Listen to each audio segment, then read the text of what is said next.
السلام علیکم ورحمۃ اللہ۔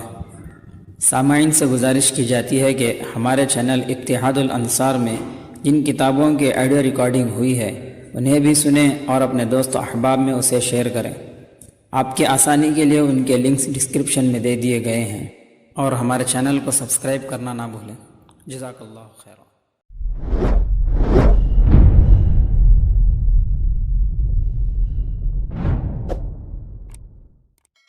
بسم اللہ الرحمن الرحیم۔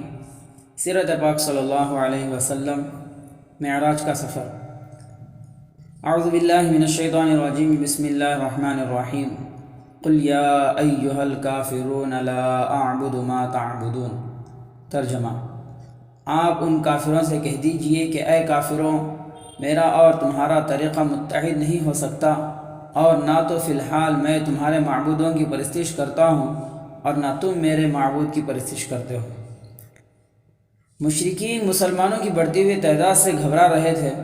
پہلے انہوں نے اسے روکنے کے لیے رسول اللہ صلی اللہ علیہ وسلم پر سختی کی تاکہ آپ ڈر کر تبلیغ چھوڑ دیں، مگر ان کی اس دشمنی اور سختی سے کوئی فائدہ نہیں ہوا۔ اب انہوں نے ایک اور چال چلی کہ کسی طرح محمد کو پرچا کر ان سے سمجھوتا کر لیں تاکہ اسی طرح اسلام کی ترقی رک جائے۔ چنانچہ ایک روز انہوں نے حضور صلی اللہ علیہ وسلم سے کہا، محمد آؤ، جس چیز کی تم عبادت کرتے ہو ہم بھی اس کی عبادت کریں، اور اسی طرح جس کی عبادت ہم کرتے ہیں تم بھی اس کی عبادت کرو، تاکہ اگر آپ کی عبادت درست ہے تو اس کے بدلے میں ہمیں خیر اور بھلائی مل جائے گی، اور اگر ہماری عبادت ٹھیک ہے تو اس کے بدلے میں تمہیں خیر اور بھلائی مل جائے گی۔ یعنی ہم اور آپ دونوں طرح کی عبادت کریں تاکہ ان دونوں قسم کی عبادتوں میں سے جو طریقہ بھی ٹھیک ہو اسی کے بدلے میں ہماری اور آپ کی نجات ہو جائے۔ رسول اللہ صلی اللہ علیہ وسلم نے ان آیتوں کے ذریعے کافروں کی اس بےہودہ بات کا جواب دیا۔ یہ آیتیں خدا تعالیٰ نے آپ پر وحی کے ذریعے نازل فرمائی۔ آپ نے ان لوگوں کو بتایا کہ جن باتوں کی میں تم کو ہدایت کرتا ہوں وہ کوئی تفریح یا مذاق نہیں ہے، بلکہ وہ ایک سچا اور مکمل دین ہے جس میں تبدیلی کرنے کا کسی کو کوئی حق نہیں۔ اس دین کی بزرگی اور سچائی میں کوئی شک و شبہ نہیں ہے۔ مشرکین رسول اللہ صلی اللہ علیہ وسلم کے راستے میں رکاوٹیں ڈالنے کی کوششیں کرتے رہے تاکہ آپ کسی طرح اپنا کام اور مشن پورا نہ کر سکیں، اور اس پیغام کو پہنچانے کے سلسلے میں آپ کو کوئی مددگار اور ساتھی نہ مل سکے۔ وہ اسی میں پریشان تھے کہ کیا کریں اور کیا نہ کریں، لیکن افسوس ابو طالب کا انتقال ہو گیا جو ہر طرح آپ کی حمایت کرتے تھے، ہر موقع پر آپ کا بچاؤ کیا کرتے تھے۔ ادھر سارے خاندان والے بھی ان کا لحاظ کیا کرتے تھے۔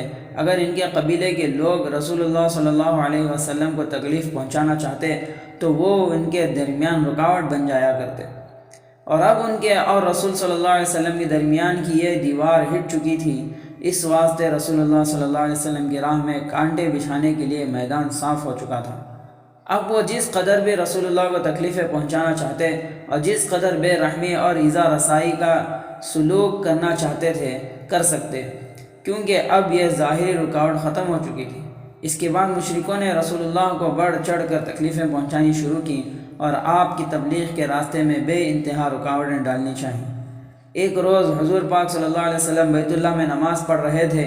ایک شخص عقبہ بن معیط پیچھے سے آیا، اور جب آپ سجدے میں گئے تو آپ کی گردن مبارک میں چادر ڈال کر اس سے مروڑا اور گلا گھونٹنا شروع کر دیا۔ آپ اسی طرح سجدے میں رہے، اتنے میں حضرت ابو بکر وہاں آ گئے۔ انہوں نے جلدی سے عقبہ کو وہاں سے دھکیلا۔ اس پر قریش رسول اللہ صلی اللہ علیہ وسلم کو چھوڑ کر حضرت ابو بکر رضی اللہ تعالیٰ عنہ پر چڑھ دوڑے اور انہیں مار پیٹ کر لہو لہان اور سخت زخمی کر دیا۔ ایک دوسرے شخص نے یہ جسارت کی کہ آپ کے سر پر مٹی پھینک دی، چنانچہ آپ اپنے مکان میں اس طرح داخل ہوئے کہ آپ کے سر پر مٹی پڑی ہوئی تھی۔ آپ کی صاحبزادی حضرت فاطمہ جلدی سے آئیں، وہ آپ کے سر سے مٹی اتارتی جاتی تھی، اور یہ دیکھ دیکھ کر ان کے آنسو بہتے جاتے کہ ان کے باپ پیغمبر خدا کو ان کی قوم کس قدر تکلیفیں پہنچا رہی ہیں، اور بدبخت مشرکین آپ کے ساتھ کتنا برا معاملہ کر رہے ہیں۔ آپ نے صاحبزادی کو تسلی دیتے ہوئے فرمایا، مت رو بیٹی، خدا تمہارے باپ کا محافظ ہے۔ ادھر آپ کے چچا عبد العزیٰ یعنی ابو لہب نے ابو طالب کے انتقال کے بعد کچھ دن کے لیے تو اپنی دشمنی کم کر دی اور خاموش رہا، لیکن کچھ دن بعد اس نے پھر آپ کو ستانا شروع کر دیا۔ اس مرتبہ اس نے پہلے سے بھی زیادہ سخت انداز میں آپ کو ستانا شروع کیا۔ چنانچہ رسول اللہ صلی اللہ علیہ وسلم کو ابو لہب اور اس کی بیوی ام جمیل کی طرف سے اتنی سخت تکلیفیں پہنچیں جن کی کوئی حد نہیں۔ دوسری طرف ابو جہل کا یہ کام تھا کہ وہ صبح و شام راستے میں بیٹھ جایا کرتا اور جب آپ آتے تو گنڈوں اور بدمعاشوں کو ابھارتا تاکہ وہ آپ کو ستائیں۔ چنانچہ وہ لوگ آپ کو گالیاں دیتے، آپ پر آوازیں کستے۔ کبھی ابو جہل اپنی قوم کے گنڈوں کے پاس جا بیٹھتا اور جب رسول اللہ صلی اللہ علیہ وسلم نماز یا طواف کے لیے تشریف لاتے تو وہ سب آپ کو مارنے کے لیے آپ پر چڑھ دوڑتے۔ اس وقت حضور حضرت ابوبکر رضی اللہ تعالیٰ عنہ ان لوگوں کو دھکیل دھکیل کر آپ کے پاس آنے سے روکتے اور نفرت کے ساتھ ان سے کہتے، کیا تم ایک بزرگ آدمی کو قتل کرنا چاہتے ہو، اور صرف اس جرم میں کہ وہ اللہ تعالیٰ کو اپنا پروردگار کہتا ہے، حالانکہ تمہارے پاس کھلی ہوئی نشانیاں بھی لے کر آیا ہے۔ جب حضرت ابوبکر ان لوگوں کو رسول اللہ کے ساتھ چھیڑنے سے روکتے تو وہ سب خود حضرت ابوبکر کے چاروں طرف جمع ہو جاتے اور ان کو دھکے دے کر مارتے تاکہ وہ رسول اللہ کے سامنے سے ہٹ جائیں، مگر حضرت ابوبکر رضی اللہ تعالیٰ عنہ آپ صلی اللہ علیہ وسلم کی حفاظت کرتے ہوئے خود چوٹیں کھاتے تھے اور ذرا نہ گھبراتے، بلکہ وہ اپنے محبوب اور پیغمبر خدا کو بچانے میں بڑی خوشی سے خود اپنے اوپر چوٹیں سہتے رہتے۔ لیکن رسول اللہ صلی اللہ علیہ وسلم نہایت افسردہ اور اداس لہجے میں بار بار صرف یہ فرماتے، خدا کی قسم ابو طالب کی زندگی میں قریش میرے ساتھ کوئی ایسی حرکت نہیں کر سکتے تھے۔ رسول اللہ صلی اللہ علیہ وسلم کے صحابہ کو اس بات سے بہت دکھ ہوتا کہ ان کے نبی کو مشرک بے حد ستا رہے ہیں اور طرح طرح کی تکلیفیں پہنچا رہے ہیں۔ اسی طرح رسول اللہ کو دوہرا صدمہ تھا، ایک تو ابو طالب اور حضرت خدیجہ کی وفات کا غم، اور دوسرے قریش کے اس برتاؤ اور ان کی کمینی حرکتوں کا صدمہ۔ مسلمانوں کی یہ مجبوری تھی کہ ان کی ایک بڑی تعداد حبش کو ہجرت کر کے چلی گئی تھی اور مکے میں رہنے والے مسلمان تھوڑے رہ گئے تھے، اس لیے مشرکوں کا نہ تو مقابلہ کر سکتے تھے اور نہ ان کا کچھ بگاڑ سکتے تھے۔ اسی لیے جب مشرکوں کا کوئی ہجوم رسول اللہ پر حملہ کرتا تو اپنی طاقت بھر آپ کا صرف بچاؤ اور حفاظت کرتے تھے۔ مسلمان عورتیں یہ سب کچھ دیکھتی تو انہیں بھی اس پر بے حد رنج ہوتا اور آپ کی تکلیف پر ان کے دل درد سے بھر جاتے۔ اسی دوران میں ایک روز عثمان بن مظعون کی بیوی خولہ بنت حکیم رسول اللہ صلی اللہ علیہ وسلم کے پاس آئیں اور آپ سے عرض کیا گیا، رسول اللہ آپ شادی کیوں نہیں کر لیتے جبکہ حضرت خدیجہ رضی اللہ عنہا اور ان کی ہمدردی کا کچھ بدل ہو سکے؟ رسول اللہ صلی اللہ علیہ وسلم نے دریافت فرمایا، تمہاری مراد کس لڑکی سے ہے؟ انہوں نے پوچھا، آپ کماری لڑکی چاہتے ہیں یا بیوہ؟ رسول اللہ صلی اللہ علیہ وسلم نے فرمایا، کماری کون ہے؟ انہوں نے کہا، ابو بکر جو آپ کو خدا کی مخلوق میں سب سے زیادہ پسند ہے، ان کی بیٹی۔ آپ نے سوال کیا، اور بیوہ کون ہے؟ خولہ نے جواب دیا، سودا بنت زمعہ جو آپ پر ایمان لا چکی ہیں اور آپ کے فرمانوں کی پیروی کرتی ہیں۔ ان کے شوہر ہجرت کر کے حبش چلے گئے تھے مگر وہاں سے واپس آنے کے بعد ان کا انتقال ہو گیا۔ رسول اللہ صلی اللہ علیہ وسلم نے حضرت خولہ سے فرمایا، تم دونوں اسے میرا پیام دو۔ پہلے حضرت خولہ حضرت عائشہ رضی اللہ عنہا کی والدہ یعنی حضرت ابوبکر کی بیوی ام رومان رضی اللہ عنہا کے پاس گئیں اور ان سے کہا، خدا تعالیٰ نے تم پر بڑی خیر و برکت نازل فرمائی ہے، مجھے رسول اللہ صلی اللہ علیہ وسلم نے حضرت عائشہ سے اپنا پیغام دے کر بھیجا ہے۔ حضرت ام رومان نے کہا، خدا نے چاہا تو نہایت مبارک رشتہ ہے، ذرا حضرت ابوبکر رضی اللہ تعالیٰ عنہ کے آنے تک ٹھہرو۔ حضرت ابوبکر رضی اللہ تعالیٰ نے نہایت خوشی اور فخر کے ساتھ اپنی بیٹی سے رسول اللہ صلی اللہ علیہ وسلم کا رشتہ منظور کر لیا۔ اس کے بعد حضرت خولہ حضرت سودا کے پاس گئیں اور ان سے کہا، خدا نے تم پر بڑی خیر اور برکت نازل فرمائی ہے۔ حضرت سودا رضی اللہ عنہا کو بہت تعجب ہوا اور انہوں نے پوچھا کہ ان کی کیا مراد ہے؟ حضرت خولہ نے جواب دیا، مجھے رسول اللہ صلی اللہ علیہ وسلم نے تمہارے پاس اپنے نکاح کا پیغام دے کر بھیجا ہے۔ حضرت سودا نے خوش ہو کر کہا، تم میرے والد کے پاس جاؤ اور ان سے اس کا تذکرہ کرو۔ حضرت خولہ ان کے والد کے پاس گئی اور اس رشتے کا ذکر کیا۔ حضرت سودا کے والد نے رشتہ منظور کر کے کہا کہ بہت شریف اور معزز آدمی ہیں۔ اس طرح حضرت خولہ نے حضرت سودا اور حضرت عائشہ رضی اللہ عنہما سے رسول اللہ صلی اللہ علیہ وسلم کا رشتہ طے کرا دیا، اور اس طرح حضور صلی اللہ علیہ وسلم نے اپنے امتیوں کو اپنے اور ان کے درمیان سسرالی رشتہ قائم کر کے شرف اور اعزاز بخشا۔ اس کے بعد یہ دونوں نکاح ہو گئے۔ حضرت سودا کی اسی وقت رخصتی بھی ہو گئی، لیکن حضرت عائشہ چونکہ اس وقت بہت کم عمر اور بچی تھی، اس لیے نکاح کے کافی عرصے بعد ان کی رخصتی ہوئی۔ رسول اللہ صلی اللہ علیہ وسلم اور آپ کے امتیوں پر مشرکوں کا ظلم و ستم بڑھتا چلا گیا۔ ابو طالب کی موت کے بعد قریش نے عہد کیا کہ اس وقت تک ہم محمد کو ستانے سے باز نہیں آئیں گے جب تک کہ وہ اس نئے مذہب کی تبلیغ نہ چھوڑ دے، ورنہ ہم اسے قتل کر ڈالیں گے۔ اور اسی طرح انہوں نے آپ کے صحابہ کے بارے میں فیصلہ کیا کہ اس وقت تک چین سے نہیں بیٹھیں گے جب تک انہیں اس نئے دین سے پھیر کر پرانے دین کی طرف نہ لے آئیں۔ آخر جب مشرکوں کا ظلم حد سے گزر گیا تو نبوت ملنے کے تقریباً 10 سال کے بعد ایک روز آپ اداس اور غمگین ہو کر طائف تشریف لے گئے۔ آپ کے ساتھ صرف زید بن حارث رضی اللہ تعالیٰ عنہ تھے، ان کے سوا کسی کو آپ کے جانے کی خبر بھی نہیں ہو سکی۔ آپ طائف اس امید میں تشریف لے گئے کہ شاید وہاں کے لوگوں کی طرف سے کچھ مدد ملے اور وہاں کے لوگ مدد ہمدرد ثابت ہوں، لیکن انہوں نے بھی یہ نہ تو اسلام قبول کیا، نہ آپ کے ساتھ ویسے بھی ہمدردی کا برتاؤ کیا، بلکہ وہ لوگ اس پر بھی تیار نہ ہوئے کہ آپ ان کے ساتھ طائف میں رہیں۔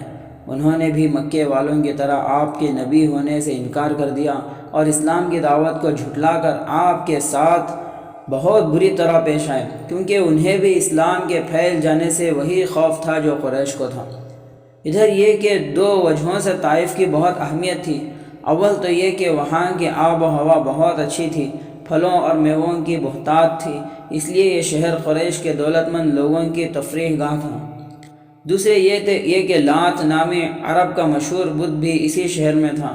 اسی واسطے جس طرح لوگ طواف اور حج کے لیے مکے جاتے تھے، ویسے ہی طواف میں بھی حج اور زیارت کے لیے آتے تھے۔ رسول اللہ صلی اللہ علیہ وسلم طائف میں 10 دن ٹھہرے اور وہاں کے تمام بڑے بڑے آدمیوں سے ملے۔ یہاں جو قبیلہ رہتا تھا اس کا نام بنو ثقیف تھا۔ آپ سب سے پہلے اس قبیلے کے سرداروں سے ملے۔ یہ 3 بھائی تھے، عبد یالیل، مسعود اور حبیب۔ یہ تینوں عمرو ابن عمیر ابن عوف کے لڑکے تھے۔ آپ نے ان تینوں کو اسلام کی دعوت دی اور آپ اپنے آنے کا مقصد بتایا، مگر یہ تینوں بھائی بہت زیادہ بدتمیزی اور بد اخلاقی سے پیش آئے۔ ان میں سے ایک نے کہا، یہ بات بالکل ناممکن ہے کہ خدا نے تمہیں اپنا نبی بنانے کے واسطے چنا ہو۔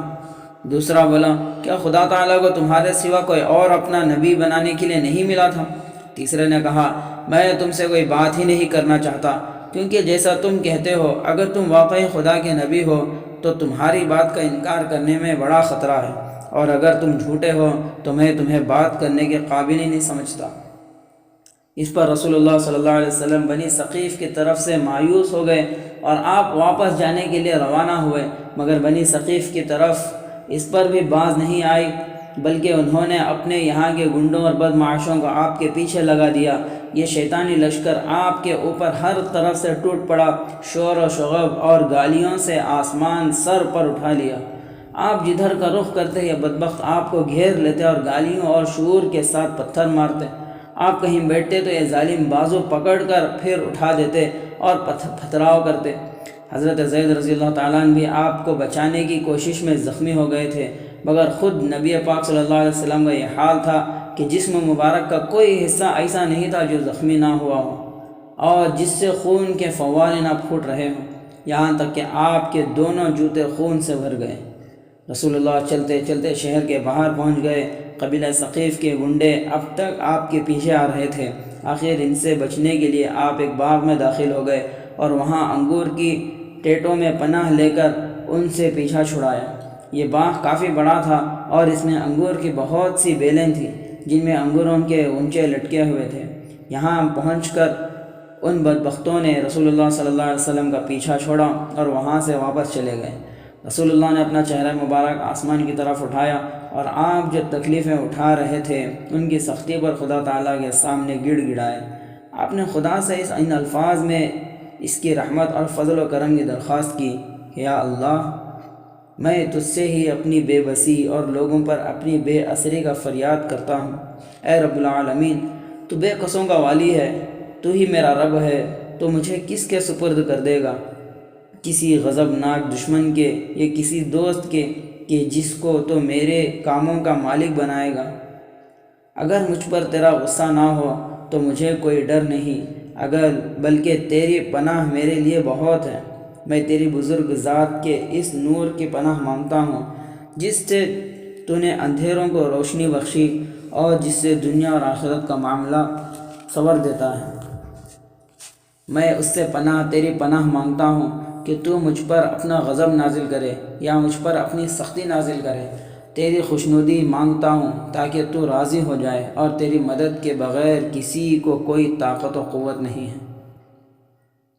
یہ باغ جس میں رسول اللہ صلی اللہ علیہ وسلم نے پناہ لی تھی 2 بھائیوں کا تھا جن کے نام عتبہ اور شیبہ تھے۔ یہ دونوں ربیعہ کے بیٹے تھے۔ انہوں نے دیکھا کہ رسول اللہ تکلیف اور پریشانی میں ہیں۔ ادھر یہ لوگ وہ سلوک بھی دیکھ چکے تھے جو ان کی قوم کے بدمعاشوں نے آپ کے ساتھ کیا تھا۔ ان دونوں کا آپ پر بہت رحم آیا۔ انہوں نے اپنے ایک عیسائی غلام سے کہا جس کا نام عداس تھا، عداس باغ میں سے ایک انگور کا خوشہ توڑا اور اسے ایک تھال میں رکھ کر اس شخص کے پاس لے جاؤ جو وہاں دیوار کے پاس بیٹھا ہے، اور کھانے کی تواضع کرو۔ عداس ان کے کہنے کے مطابق انگور لے کر گیا اور رسول اللہ کے سامنے رکھ کر آپ کی تواضع کی۔ رسول اللہ صلی اللہ علیہ وسلم نے کھانے کے لیے ہاتھ بڑھا کر بسم اللہ کہا اور پھر کھایا۔ عداس نے نہایت تعجب سے رسول اللہ صلی اللہ علیہ وسلم کو دیکھا اور کہا، خدا کی قسم ان شہروں کے لوگ تو اس قسم کے الفاظ بالکل نہیں کہتے۔ رسول اللہ نے پوچھا، تم کس شہر کے ہو؟ تمہارا مذہب اور تمہارا نام کیا ہے؟ اس نے جواب دیا، میں نینوے ہوں، میرا مذہب عیسائی اور میرا نام عداس ہے۔ رسول اللہ صلی اللہ علیہ وسلم نے فرمایا، کیا تم اس نیک شخص کے شہر کے رہنے والے ہو جس کا نام یونس بن متی تھا؟ عداس کی حیرت اور بھی زیادہ بڑھ گئی۔ اس نے کہا، آپ کو کیسے معلوم ہوا یونس بن متی کیا تھے؟ رسول اللہ صلی اللہ علیہ وسلم نے فرمایا، وہ میرے بھائی ہیں، وہ بھی نبی تھے اور میں بھی نبی ہوں۔ عداس نے جلدی سے بڑھ کر آپ کے سر، ہاتھ اور پیروں کو چوما۔ شیبہ اور عتبہ اپنے غلام کی حرکتیں حیرت سے دیکھ رہے تھے۔ انہوں نے آپس میں کہا، لو بھائی، غلام تو ہاتھ سے گیا۔ جب وہ لوٹ کر آیا تو ان دونوں نے اس سے پوچھا، ارے کمبخت، کیا ہوا؟ تم اس شخص کا سر اور ہاتھ اور پیر کیوں چوم رہے تھے؟ اس نے کہا، مالک، دنیا میں اس سے بہتر آدمی دوسرا کون ہو سکتا ہے؟ اس نے مجھ سے ایسی بات بتائی ہے جسے نبی کے سوا کوئی نہیں بتا سکتا۔ ان دونوں نے کہا، بکومت عداس، تم اس کی وجہ سے اپنا دین ہرگز مت چھوڑ بیٹھنا، اس لیے کہ تمہارا مذہب اس سے اچھا ہے۔ رسول اللہ صلی اللہ علیہ وسلم طائف سے روانہ ہو گئے۔ آپ ثقیف کے لوگوں کی طرف سے مایوس ہو گئے تھے کہ یہاں کے آدمیوں سے کوئی مدد اور حمایت نہیں مل سکتی۔ آپ بیابانوں میں چلے جا رہے تھے اور آپ کا رخ اسی مکے کی طرف تھا جہاں سے آپ اپنے خاندان اور اپنی قوم سے بچ کر تشریف لے گئے تھے، جہاں سے آپ اس لیے نکلے تھے کہ غیروں اور اجنبیوں میں پناہ مل جائے اور وہاں کے لوگوں کی حمایت یہاں کی ناکامی کا بدلہ بن جائے، لیکن آپ کی یہ آرزو پوری نہ ہو سکی۔ راستے میں رسول اللہ صلی اللہ علیہ وسلم نخلا کے مقام پر آرام کے لیے چند دن رکے۔ یہ جگہ مکہ اور طائف کے درمیان ہے۔ ایک پرسکون رات کے سناٹے میں رسول اللہ صلی اللہ علیہ وسلم ریگستان کے ریت پر نماز میں مشغول تھے اور قرآن پاک کی آیتیں تلاوت فرما رہے تھے کہ وہاں سے جنات کی ایک جماعت کا گزر ہوا۔ رسول اللہ صلی اللہ علیہ وسلم کے قرآن پاک پڑھنے کی آواز ان کے کانوں میں پڑی۔ وہ خاموش کھڑے ہو کر اس آواز کو سننے لگے۔ انہوں نے بڑے تعجب اور غور سے یہ پاک کلام سنا اور پھر یہ ہدایت ان کے دلوں میں سما گئی۔ اس کے بعد وہ لوگ اپنی قوم کے پاس واپس گئے اور ان سے کہا، قالوا یا قومنا انا سمعنا کتابا انزل من بعد موسیٰ مصدقا لما بین یدیہ یہدی الی الحق و الی طریق مستقیم۔ ترجمہ، کہنے لگے کہ اے بھائیوں، ہم ایک کتاب سن کر آئے ہیں جو موسیٰ کے بعد نازل کی گئی ہے، جو اپنے سے پہلی کتابوں کی تصدیق کرتی ہے، حق اور راہ راست کی طرف رہنمائی کرتی ہے۔ رسول اللہ صلی اللہ علیہ وسلم جنوں کی اس بات سے بالکل بے خبر تھے جو اس وقت درمیان رات میں آپ کو قرآن پاک پڑھتے ہوئے سن کر ایمان لے آئے تھے اور اس کے بعد واپس جا کر اپنی قوم کو خدا کے عذاب سے ڈرا رہے تھے۔ جناب رسول صلی اللہ علیہ وسلم کو اس واقعے کا علم اس وحی کے ذریعے ہوا۔ وَإِذْ حَرَفْنَا إِلَيْكَ نَفْرًا مِنَ الْجِنِّ يَسْتَمِعُونَ الْقُرْآنَ فَلَمَّا حَضَرُوهُ قَالُوا أَنصِتُوا فَلَمَّا قُضِيَ ولوا الی قومہم منذرین۔ ترجمہ: اور جب کہ ہم جنات کی ایک جماعت کو آپ کی طرف لے آئے جو قرآن سننے لگے تھے، غرض جب وہ لوگ قرآن کے پاس آ پہنچے کہنے لگے کہ خاموش رہو۔ پھر جب قرآن پڑھا جا چکا تو وہ لوگ اپنی قوم کے پاس خبر پہنچانے کے واسطے چلے گئے۔ قریش کے کانوں تک یہ بات پہنچ گئی کہ قبیلہ ثقیف کے لوگوں نے رسول اللہ صلی اللہ علیہ وسلم کو مایوس کر کے واپس لوٹا دیا ہے اور آپ کو وہاں کے بدمعاشوں نے بہت ستایا ہے۔ قریش نے اس پر آپ کو گالیاں دیں اور آپ کی اس ناکامی اور تکلیف سے بہت خوش ہوئے۔ انہوں نے طے کیا کہ ثقیف کے پاس سے رسول اللہ صلی اللہ علیہ وسلم کی واپسی کے بعد وہ آپ سے جنگ کر کے آپ کا کام تمام کر ڈالیں گے۔ ان کا خیال تھا کہ طائف والوں کے اس طرز عمل کی وجہ سے آپ کا حوصلہ کمزور پڑ گیا ہوگا اور اس طرح آپ کا فیصلہ کر دینا آسان ہوگا۔ جب رسول اللہ صلی اللہ علیہ وسلم نخلا کے مقام سے واپس روانہ ہوئے اور مکے کے قریب غار حرا کے پاس پہنچے تو اپنے قبیلے کے کچھ لوگوں سے آپ کی ملاقات ہوئی، جن سے آپ کو قریش کے ارادوں کا علم ہوا کہ انہوں نے چپکے آپ سے جنگ کرنے اور آپ کو مار ڈالنے کا فیصلہ کر لیا ہے۔ آپ نے ان لوگوں میں سے ایک شخص سے کہا، کیا تم میرا ایک پیغام لے کر جا سکتے ہو؟ اس نے کہا، ہاں۔ آپ نے فرمایا، اخنس ابن شریق کے پاس جاؤ اور اس سے کہو کہ محمد نے کہا ہے کہ تم مجھے پناہ دے سکتے ہو تاکہ میں اپنے رب کا پیغام پہنچا سکوں۔ وہ آدمی رسول اللہ صلی اللہ علیہ وسلم کا پیغام لے کر اخنس کے پاس پہنچا اور جو کچھ رسول اللہ نے فرمایا تھا وہ اس سے کہا۔ اخنس نے کہا، میں مکے والوں کا حلیف ہوں اور ان کے مخالف کو پناہ نہیں دے سکتا۔ اس طرح اس نے پناہ دینے سے انکار کر دیا۔ وہ آدمی واپس آ کر رسول اللہ کے پاس آیا۔ آپ اس وقت مکے سے باہر غار حرا میں ہی تھے۔ اخنس نے جو کچھ کہا تھا وہ اس شخص نے رسول اللہ صلی اللہ علیہ وسلم کو بتا دیا۔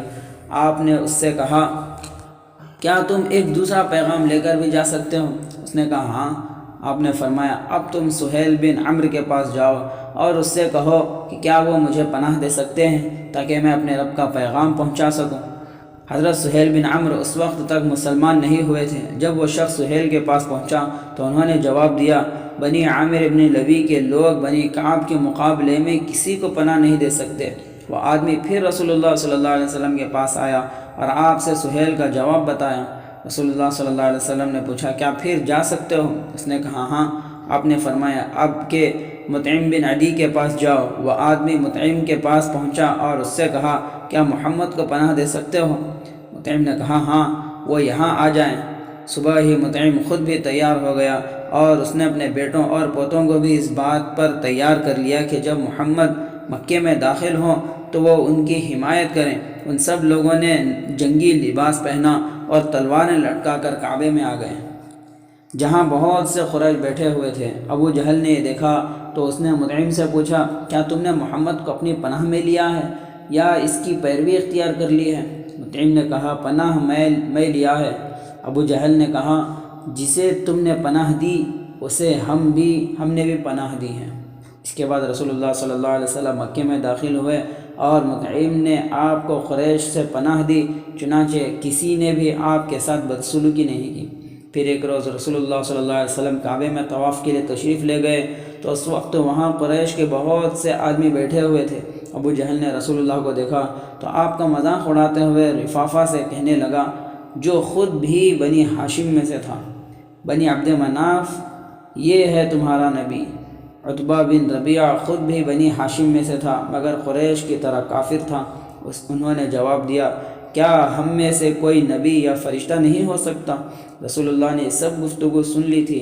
آپ وہیں تشریف لائے جہاں یہ سب لوگ بیٹھے ہوئے تھے اور عتبہ سے کہا، خدا کی قسم عتبہ، نہ تمہیں خدا کی وجہ سے غیرت آئی ہے اور نہ اس کے رسول کی وجہ سے، بلکہ خود اپنی وجہ سے غیرت آئی۔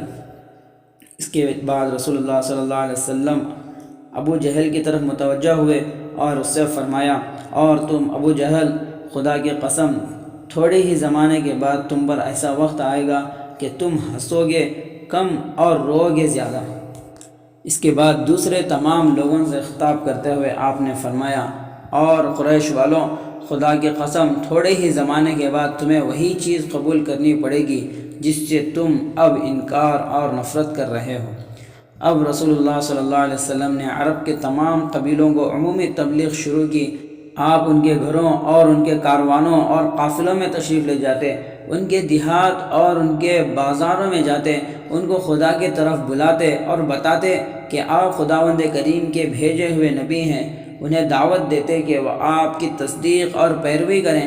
آپ ان سے فرماتے کہ وہ آپ کی حفاظت کریں اور آپ کی مدد کریں تاکہ دنیا کفر کے اندھیروں سے نکل کر اسلام کی روشنی سے جگمگا اٹھے۔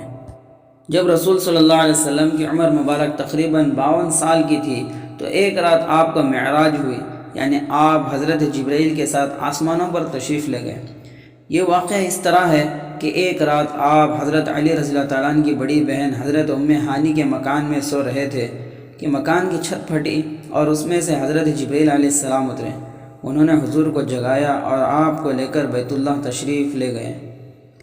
حجر بن حطیم کے مقام پر آئے۔ یہاں حضرت حمزہ اور حضرت جعفر رضی اللہ تعالیٰ عنہ پہلے سے سو رہے تھے۔ اس وقت آپ پر بھی نیند کا اثر تھا، اس لیے آپ بھی یہاں پہنچ کر ان دونوں کے بیچ میں لیٹ گئے اور آپ کی آنکھ لگ گئی۔ حضرت جبرائیل نے آپ کو جگایا اور آپ کو زمزم کے کنویں کے پاس لائے۔ اس کے بعد حضرت جبرائیل نے آپ کا سینہ مبارک چاک کیا اور اس میں سے دل کو باہر نکال لیا۔ پھر سونے کے ایک تشت میں جس میں زمزم کا پانی بھرا ہوا تھا آپ کے دل کو ڈال کر دھویا۔ پھر ایک اور سونے کا تشت آیا جو ایمان اور حکمت سے بھرا ہوا تھا۔ حضرت جبرائیل نے وہ ایمان اور حکمت کا تشت آپ کے دل میں الٹ دیا۔ اس کے بعد حضرت جبرائیل نے دل کو سینے میں رکھ کر سینہ پھر بند کر دیا۔ اس کے بعد آپ کے پاس ایک سواری لائی گئی جس کا نام براق تھا۔ براق جنت کا ایک جانور ہے جو خچر سے کچھ چھوٹا اور گدھے سے کچھ بڑا تھا، سفید رنگ کا تھا اور بہت زیادہ تیز رفتار تھا۔ آپ اس پر سوار ہو کر حضرت جبرائیل کے ساتھ بیت المقدس پہنچے۔ وہاں آپ نے تمام نبیوں کے مجمع کو امام بن کر نماز پڑھائی۔ پھر وہاں سے آپ اوپر آسمانوں کی طرف تشریف لے گئے اور راستے میں مختلف آسمانوں پر نبیوں سے ملتے ہوئے آپ سدرۃ المنتہا تک پہنچے۔ یہاں آپ کو اللہ تعالیٰ کا خاص قرب حاصل ہوا اور آپ وحی لے کر واپس زمین پر تشریف لائے۔ اس رات کو آپ حضرت علی رضی اللہ تعالیٰ عنہ کی بڑی بہن یعنی اپنے چچا کی بیٹی کے گھر میں سوئے ہوئے تھے۔ صبح کو آپ نے اٹھ کر نماز پڑھی اور اس کے بعد آپ حضرت ام ہانی کے پاس تشریف لائے اور ان سے فرمایا، ام ہانی، رات میں نے عشاء کی نماز تمہارے ساتھ اسی جگہ پڑھی تھی جیسا کہ تمہیں بھی معلوم ہے۔ اس کے بعد میں بیت المقدس گیا اور وہاں نماز پڑھی اور اب جیسا کہ تم دیکھ رہی ہو پھر میں نے یہیں تمہارے ساتھ نماز پڑھی۔ حضرت ام ہانی رسول اللہ صلی اللہ علیہ وسلم سے باتیں سن کر بہت حیران ہوئی۔ انہوں نے رسول اللہ صلی اللہ علیہ وسلم کو احترام بھری نظروں سے دیکھا۔ جب آپ وہاں سے جانے لگے تو انہوں نے محبت سے کہا، یا رسول اللہ، آپ اپنے رات کے سفر کا ذکر کسی سے نہ کیجیے گا کیونکہ لوگ آپ کو جھٹلائیں گے اور آپ کو تکلیفیں پہنچائیں گے۔ رسول اللہ نے فرمایا، نہیں، میں قریش سے اس کا ذکر ضرور کروں گا۔ اس کے بعد رسول اللہ صلی اللہ علیہ وسلم حضرت ام ہانی کے پاس سے اٹھ کر قریش کے پاس پہنچے۔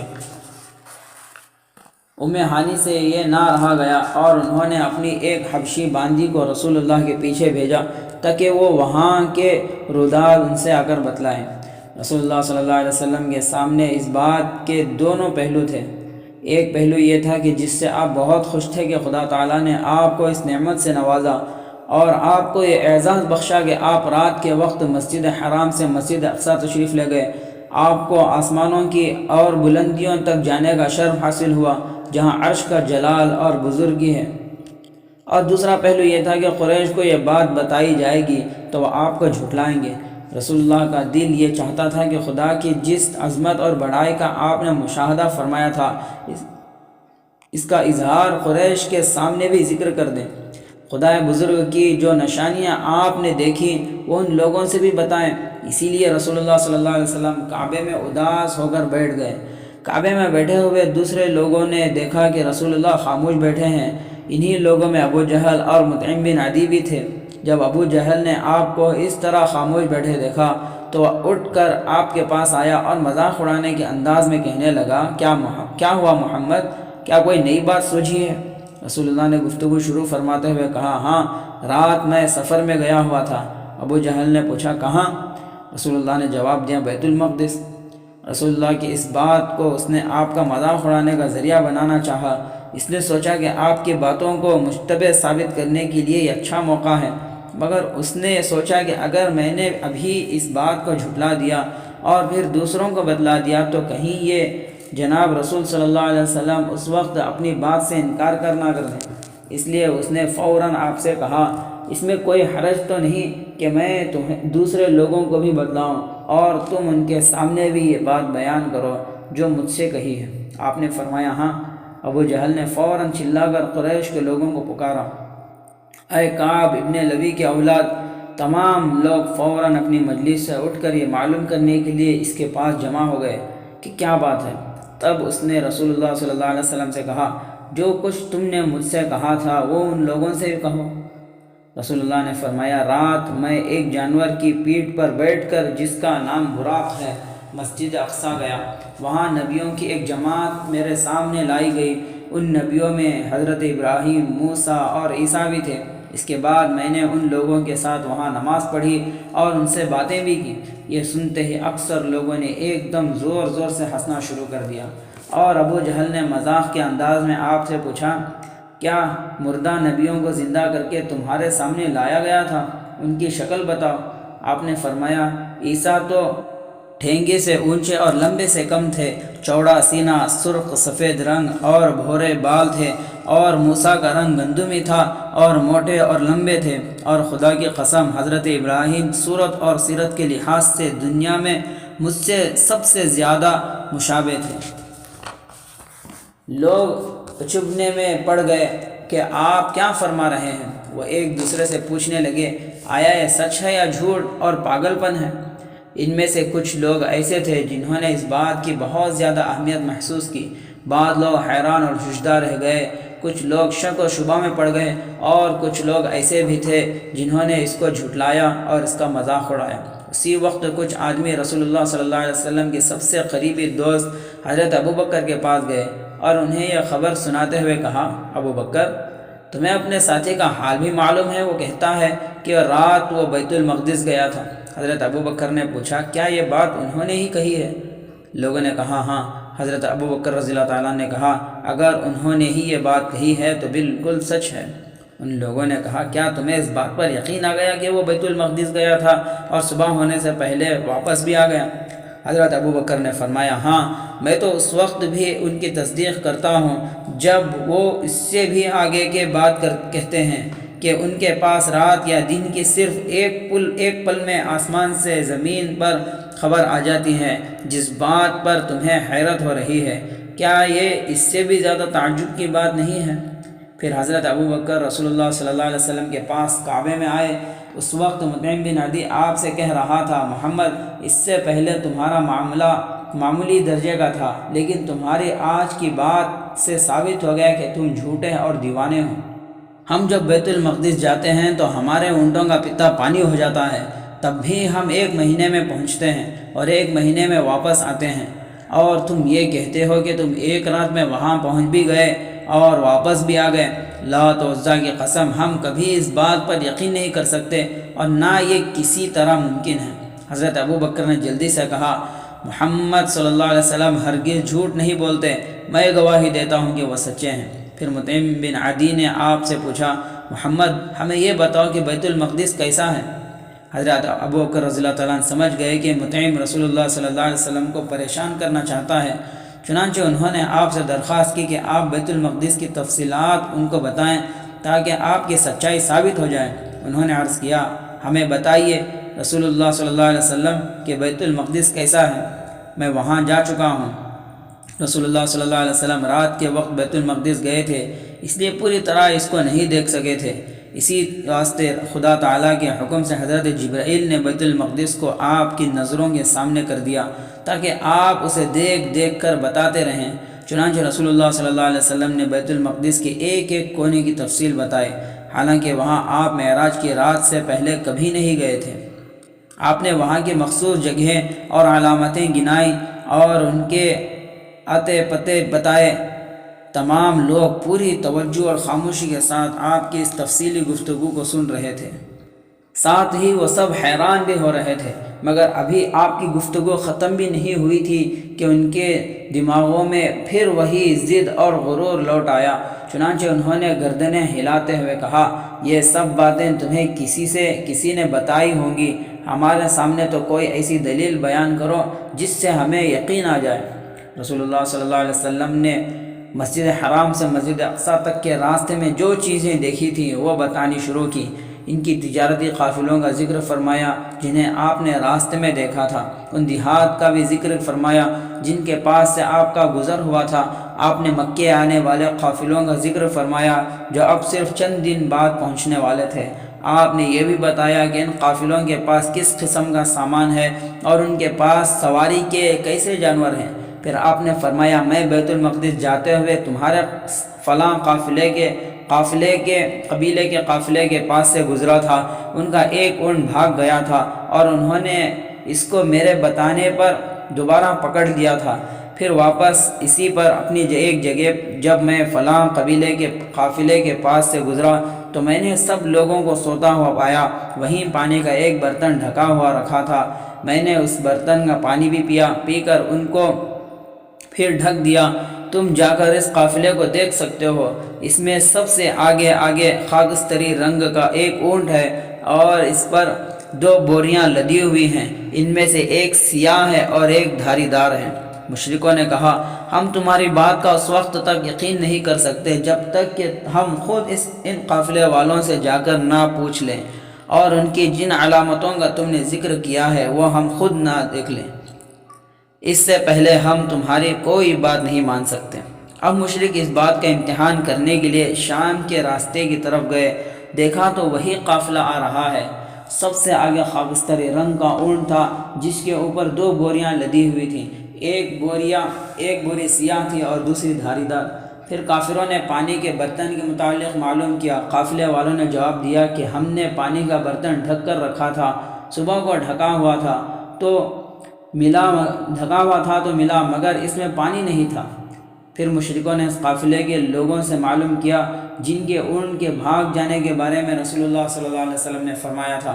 انہوں نے کہا، ہاں ایسا ہی ہوا تھا، ہمارا اونٹ بھاگ گیا تھا، ہم نے ایک آدمی کی آواز سنی جو ہمیں اونٹ کی طرف بلا رہا تھا، ہم نے اس طرح اونٹ کو پکڑ لیا۔ مگر بدبخت مشرکوں نے پھر بھی آپ کی سچائی کو نہیں مانا، لیکن جب رسول اللہ صلی اللہ علیہ وسلم بیت المقدس کا نقشہ بتلاتے رہے تو حضرت ابو بکر رضی اللہ تعالیٰ عنہ بار بار کہتے جاتے تھے، یا رسول اللہ آپ نے سچ فرمایا۔ پھر آخر تک وہ ہر بات کی تصدیق کرتے رہے۔ اس موقع پر رسول اللہ صلی اللہ علیہ وسلم نے اپنے سچے جانثار اور کامل مسلمان حضرت ابو بکر رضی اللہ تعالیٰ عنہ کو صدیق کا لقب عطا فرمایا، جب ہی سے ان کا لقب صدیق چلا آتا رہا ہے۔ اس کے بعد سب لوگ اٹھ کر وہاں سے چلے گئے۔ اس وقت تمام مشرکوں کی زبانوں پر آپ کی معراج کا ہی تذکرہ تھا اور وہ سب اس ہی شش و پنج میں تھے کہ یہ بات کہاں تک صحیح ہے اور کہاں تک نعوذ باللہ غلط ہے۔ ادھر معراج کے اس واقعے سے ان لوگوں کا بھی فیصلہ ہو گیا جو رسول اللہ صلی اللہ علیہ وسلم پر ایمان لا چکے تھے، کیونکہ اس کی وجہ سے وہ مسلمان بھی پہچانے گئے جو سچائی کے ساتھ ایمان لائے تھے اور جن کے دلوں میں اسلام گھر کر چکا تھا، اور ساتھ ہی وہ مسلمان بھی ظاہر ہو گئے جن کا ایمان کمزور تھا، اس لیے کہ سچے مسلمانوں کے ایمان معراج کے واقعے سے اور زیادہ تازہ اور مضبوط ہو گئے۔ ان کے مقابلے میں وہ لوگ جن کے دلوں میں شک باقی تھا اور جن کے ایمان مضبوط نہیں تھے مرتد ہو کر اسلام سے خارج ہو گئے۔ رسول اللہ صلی اللہ علیہ وسلم ثابت قدم مسلمانوں کے پاس تشریف لائے اور ان کے سامنے خدا کی اس عظیم ترین نعمت اور اپنی اس زبردست خصوصیت کا ذکر کیا جس سے خدا تعالیٰ نے آپ کو نوازا تھا۔ آپ نے ان سے معراج اور بیت المقدس سے آسمانوں کی بلندیوں پر اٹھائے جانے کا تذکرہ کیا، وہاں خدا کی جو زبردست نشانیاں دیکھی تھیں وہ ان سے بتائیں کہ کیسے جبرائیل آپ کے ساتھ رہے، یہاں تک کہ آپ پہلے آسمان پر پہنچے جہاں آپ نے تمام انسانوں کے باپ حضرت آدم کو دیکھا جو اس وقت اپنے دائیں جانب دیکھ کر خوشی سے ہنس رہے تھے، کیونکہ ان کو اس طرف اپنی نیک اولاد سے اچھے عمل اور نیکیاں نظر آئیں، اور اس کے بعد جب انہوں نے اپنی بائیں جانب دیکھا تو رنجیدہ ہو گئے اور رونے لگے، کیونکہ اس طرف ان کو اپنی بد کردار اولاد کے اعمال نظر آئے۔ پھر انہوں نے ان کے الفاظ کے ساتھ رسول اللہ صلی اللہ علیہ وسلم کا استقبال کیا۔ صالح نبی اور صالح بیٹے کو خوش آمدید۔ رسول اللہ نے حضرت جبرائیل سے پوچھا، یہ کون ہے جبرائیل؟ انہوں نے جواب دیا، یہ انسانوں کے باپ حضرت آدم ہیں۔ اس کے بعد حضرت جبرائیل علیہ السلام آپ کو لے کر دوسرے آسمان پر گئے، پھر تیسرے پر۔ اسی طرح وہ رسول اللہ صلی اللہ علیہ وسلم کو لے کر بلندیوں کی طرف بڑھتے اور مختلف نبیوں کے پاس ہو کر سے گزر رہے تھے۔ تمام نبی آپ کو انہیں الفاظ سے خوش آمدید کہتے تھے۔ صالح نبی اور صالح بھائی کو خوش آمدید۔ اس طرح رسول اللہ صلی اللہ علیہ وسلم 7ویں آسمان پر پہنچ گئے اور وہاں آپ نے اپنے جد امجد حضرت ابراہیم علیہ السلام کو دیکھا۔ انہوں نے بھی آپ کو انہیں الفاظ میں خوش آمدید کہا کہ صالح نبی اور صالح بیٹے کو خوش آمدید۔ اب پھر حضرت جبرائیل علیہ السلام رسول اللہ کو لے کر اوپر کی طرف بڑھنے شروع ہو گئے۔ آپ نے ہزاروں فرشتوں کو اپنے رب کی عظمت اور جبروت کے اظہار میں سر بسجود دیکھا، جہاں معبود مطلق کی کبریائی اور اس کا جلال و جمال جلوہ فگن تھا۔ اس کے بعد آپ اس جگہ سے بھی گزر کر سدرۃ المنتہا تک پہنچ گئے۔ سدرۃ المنتہا عرش سے ادھر ایک بیری کا سا درخت ہے۔ مخلوقات کا علم اور ان کے اعمال کے پہنچ اس سے آگے نہیں ہیں۔ یہ درخت سدرہ طرح طرح کے رنگوں اور روشنیوں سے جگمگا رہا تھا۔ اس کے بعد رسول اللہ صلی اللہ علیہ وسلم خدائے برحق کی ایسی ایسی نشانیاں دیکھتے ہوئے عرش کی طرف بلند ہوئے، جن کے سمجھنے سے انسان کی عقل عاجز ہے اور زبان جس کی تعریف کرنے سے بے بس ہے۔ جب آپ صلی اللہ علیہ وسلم سدرۃ المنتہا سے 2 کمانوں کی مار کے فاصلے پر پہنچے تو آپ نے محسوس کیا کہ آپ کے جسم میں آہستہ آہستہ کپکپی پیدا ہوتی جا رہی ہے۔ اس کے بعد وہ کپکپی ہلکے ہلکے ایک میٹھے سے سکون، ایک نشہ انگیز اطمینان اور ایک کیف آگیں سرور میں بدلنے لگی۔ پھر رسول اللہ صلی اللہ علیہ وسلم کو خدا کا حکم ملا کہ آپ پر اور آپ کی امت پر 50 نمازیں فرض کی گئیں۔ رسول اللہ صلی اللہ علیہ وسلم وہاں سے لوٹتے ہوئے حضرت موسیٰ علیہ السلام کے پاس سے گزرے تو حضرت موسیٰ نے پوچھا، آپ کی امت پر خدا نے کیا فرض کیا؟ رسول اللہ صلی اللہ علیہ وسلم نے فرمایا، میری امت پر خدا نے 50 نمازیں فرض کی ہیں۔ حضرت موسیٰ علیہ السلام نے کہا، آپ اپنے رب کے پاس واپس جائیں اور خدا سے اپنی امت کے لیے رعایت کی درخواست کیجیے، اس لیے کہ آپ کی امت اس کی طاقت نہیں رکھتی۔ رسول اللہ صلی اللہ علیہ وسلم واپس تشریف لے گئے اور خداوند کریم سے درخواست کی۔ خدا تعالیٰ نے 10 نمازیں کم کی۔ جب واپس حضرت موسیٰ کے پاس آئے اور ان سے بتایا تو حضرت موسیٰ نے فرمایا کہ آپ خدا کے پاس پھر واپس جائیے، اس لیے کہ آپ کی امت اس کی طاقت بھی نہیں رکھتی۔ رسول اللہ صلی اللہ علیہ وسلم پھر واپس تشریف لے گئے۔ خدا تعالیٰ نے اس میں سے 5 نمازیں اور کم کر دیں۔ آپ حضرت موسیٰ کے پاس پہنچے تو انہوں نے کہا، پھر جائیے اور کچھ اور رعایت مانگیے۔ غرض حضرت موسیٰ علیہ السلام آپ کو بار بار بھیجتے رہے اور ہر مرتبہ 5 نمازیں کم ہوتی رہیں، یہاں تک کہ صرف 5 نمازیں رہ گئیں اور وہی اس امت پر فرض ہوئیں، جن کا ثواب 50 نمازوں کے برابر ہی ملے گا۔ رسول اللہ صلی اللہ علیہ وسلم نے جو جمال دیکھا تھا اور آسمانوں میں جو جلال دیکھا تھا وہ آپ نے بیان فرمایا۔ آپ نے خدا تعالیٰ کی بنائی ہوئی اس جنت کے حالات بیان فرمائے جس کا خدا تعالیٰ نے اپنے نیک بندوں سے وعدہ فرمایا ہے۔ آپ نے اپنے صحابہ کو جنت کی ان نعمتوں کی خوشخبری سنائی جو ان کا انتظار کر رہی ہیں، اور جو لوگ اسلام سے پھر گئے ان کے لیے دوزخ کا عذاب تیار ہو رہا ہے۔